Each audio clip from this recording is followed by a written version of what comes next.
दो दोस्त एक देख रहे हैं, एक बहुत ही तूफान का समय है, हवा तेज चल रही है,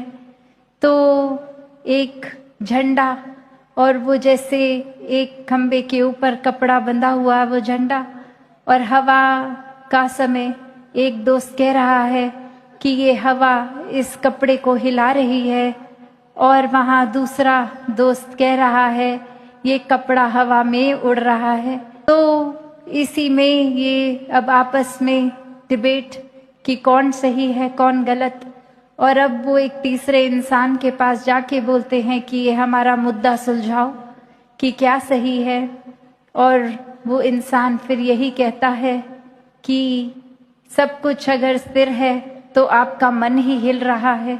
ये नजरिया ही है, क्योंकि वो बातें देखा जाए तो दोनों ही सही हैं कि हवा के कारण उस कपड़े का हिलना या वो कपड़ा हवा में हिलना। तो ये नजरिया, ये एक बात जो हर किसी ने उस तरह से अपने हिसाब से आजकल बना लेते हैं कि ये हमारा नजरिया है तो यही सही है,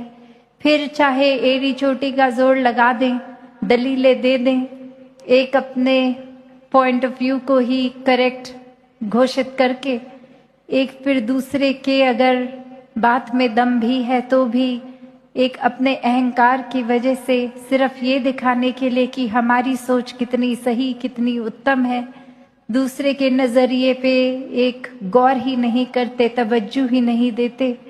कैसे फिर एक अपनी सोच को ही हर कोई सही साबित करने की दौड़ में फिर किसी से बात इसलिए नहीं करते, एक वार्तालाप एक डिस्कशंस इसलिए नहीं कि दूसरे की बात सुन के हम कुछ सीखें, पर इंसान तो इसी दौड़ में है कि दूसरा जैसे ही अपना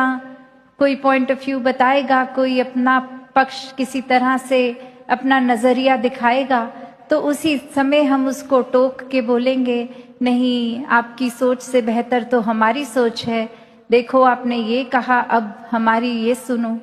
तो अक्सर इंसान समझने के लिए नहीं समझाने के लिए बात करने शुरू कर देते हैं।